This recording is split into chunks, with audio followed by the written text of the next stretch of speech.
ગાંધીધામના આંગણે 29મી માર્ચ રવિવારના થનારા ભવ્ય વિહંગમ યોગ સમારોહ અને 1008 કુંડીય વિશ્વ શાંતિ વૈદિક મહાયજ્ઞ માટે તૈયારીઓ તેજ કરી દેવામાં આવી છે। આ કાર્યક્રમ માટે અત્યાર સુધી 1265 જેટલા નામની યાદી તૈયાર કરાઈ છે, જેઓ આ દિવ્ય મહોત્સવમાં સહભાગી થશે।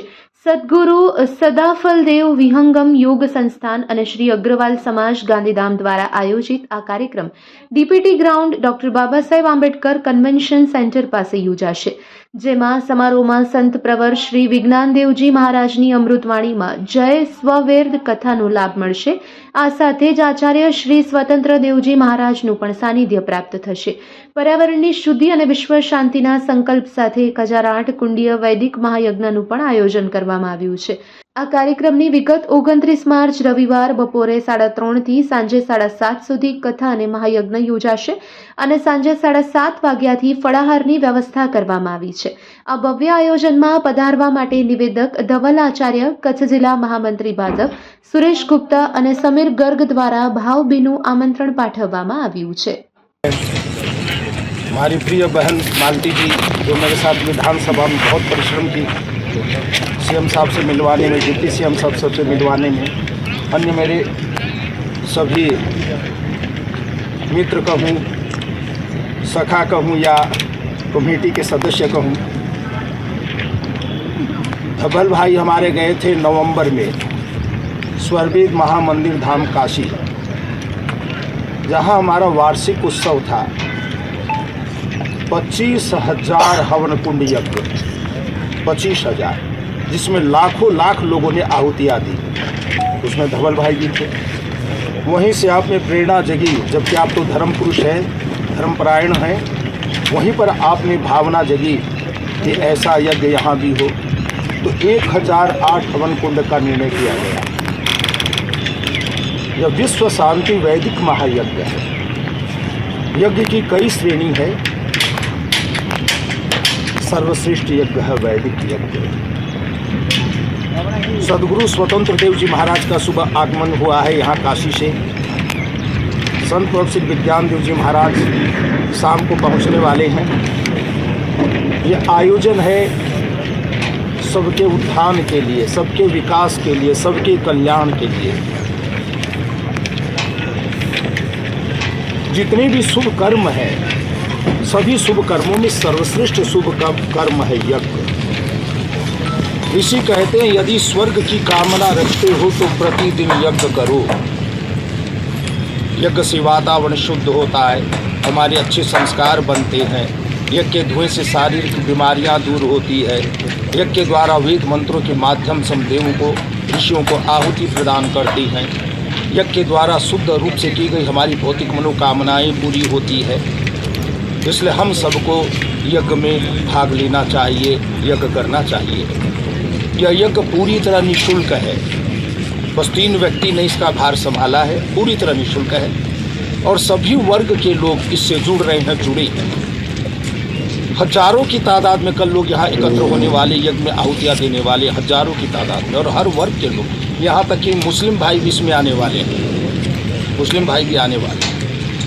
अभी एक कार्यक्रम हुआ, उसमें लगभग 500 मुस्लिम भाइयों ने विहंगम योग की साधना का अभ्यास किया, मनोनिग्रह की साधना का अभ्यास किया।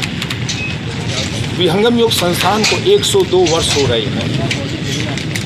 सदगुरु सदाफल देव जी महाराज हिमालय योगी ने 17 वर्ष कठोर साधना की, तपस्या की। 6-6 महीने तक सदगुरुदेव एक आसन पर बैठते थे। विहंगम योग की चेतन समाधि में आपने परमाणु से परमात्मा तक का अनुभव किया।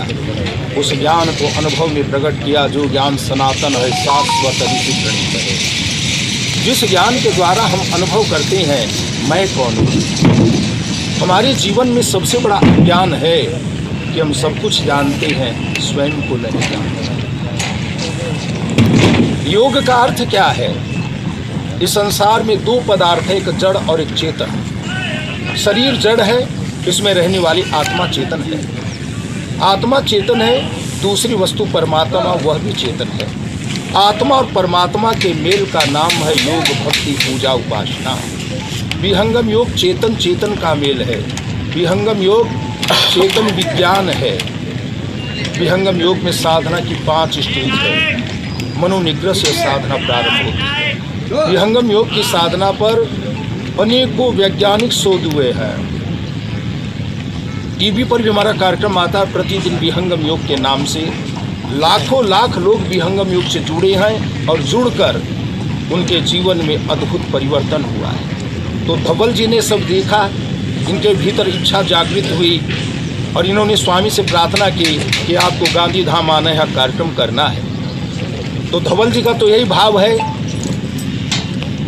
कि सबका भला हो, सबका अच्छा हो, सबका विकास हो, और इसी भावना के साथ ये आयोजन किया गया है। આવતીકાલે 29 તારીખે સાંજે 3:30 વાગે આપણે 1008 કુંડી યજ્ઞનું આયોજન દાદા ભગવાન ગ્રાઉન્ડ આંબેડકર ભવનની બાજુમાં આયોજન ગોઠવવામાં આવ્યું છે।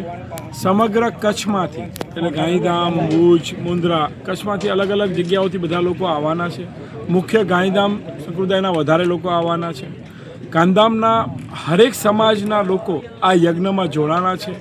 અમે જ્યારે આ વ્યવસ્થા ગોઠવવાનું પ્લાનિંગ કર્યું ત્યારે અમે સમાજના જે પ્રમુખો હતા અને એનજીઓના જે ચેરમેન હતા એમને બોલાવવામાં આવ્યા, એમના ભેગી મિટિંગ કરી અને એમની સાથે ચર્ચા કર્યા બાદ એવું નક્કી કરવામાં આવ્યું કે બધા જ લોકો આ યજ્ઞમાં જોડાય એની માટે વ્યવસ્થા કરી। એટલે બધા લોકોએ કોઈ કે 20 જણા લખાયા છે, કોઈ કે 50 જણનું રજીસ્ટ્રેશન કરાયું છે। આમ કરીને ટોટલ 1265 લોકોનું રજીસ્ટ્રેશન અત્યાર સુધી અમારી કને થઈ ગયું છે। આના સિવાય બી અમે 1008 કુંડી યજ્ઞની વ્યવસ્થા કરી છે, પણ આનાથી વધારે બી લોકો આવશે તો આવતીકાલ સુધીમાં સવાર સુધીમાં જો અમને રજીસ્ટ્રેશન થશે યા કાર્યક્રમ સ્થળ ઉપર કોઈ બી આવશે અમને એને યજ્ઞ કરાયા વગર જવા નહીં દઈએ। સર્વવેદ સંસ્થા તથા અમારા અને સુરેશભાઈ અને સમીરભાઈ દ્વારા આવું એક ભવ્ય 1008 કુંડી યજ્ઞનું વ્યવસ્થા અમે ગોઠવી છે। સર્વવેદ સંસ્થાનું સ્થાપના કાશી ખાતે એક ભવ્ય મંદિર એમને આધ્યાત્મિક કેન્દ્ર બનાવ્યું છે। ત્યાં 20,000 સાધકો એક સાથે બેસી અને સાધના કરી શકે એવી વ્યવસ્થા છે। નવેમ્બર મહિનામાં 25,000 કુંડી યજ્ઞ હતો ત્યાં, એ વ્યવસ્થામાં હું જોડાણો હતો। એનાથી પ્રેરિત થઈ અને મને થયું કે ગાંધીધામમાં બી આવું જ 1008 કુંડી યજ્ઞની વ્યવસ્થા આપણે આ વર્ષે ગોઠવીએ। આના પહેલાં બી 2023માં સુરેશભાઈ અને અગ્રવાલ સમાજ દ્વારા આવી જ એક સરસ યજ્ઞની વ્યવસ્થા અહીંયા ગોઠવવામાં આવી હતી। આવું હર વર્ષે આનાથી વધારે યજ્ઞ થાય, બધી જ જ્ઞાતિના લોકો આમાં જોડાય એવી લાગણી સાથે અમે લોકોએ આવું આયોજન ગોઠવ્યું છે। 29 તારીખે સાંજે 3:30 વાગ્યાનો સમય અમે આપ્યો છે। લેટ બાય લેટ 4 વાગ્યા સુધી અમે કાર્યક્રમ સ્ટાર્ટ કરી દઈશું। 4 થી લઈ 4 થી 5 ગુરુજીનું ઉદ્બોધન રહેશે। 5 થી 6, 6:30 સુધી અમે યજ્ઞ કરશું। 6:30 પછી આપણે મહાપ્રસાદ લઈશું સાથે મળી। એક કાશીથી આવવાના છે સદગુરુજી, કાશીથી ગુરુજી આવી ગયા છે। આજે એક ગુરુજી આવી ગયા છે ને બીજા ગુરુજી સાંજના આપણે ત્યાં પધારવાના છે। બધા જ સાધુ કચ્છના સાધુ સંતોને આમંત્રણ આપ્યું છે અને રાજકીય પાર્ટીના લોકોને બી આમંત્રણ આપ્યું છે, સમાજના અમુક આગેવાનોને બી આમંત્રણ આપ્યું છે। એ બધા લોકો જ આ કાર્યક્રમમાં જોડાવાના છે।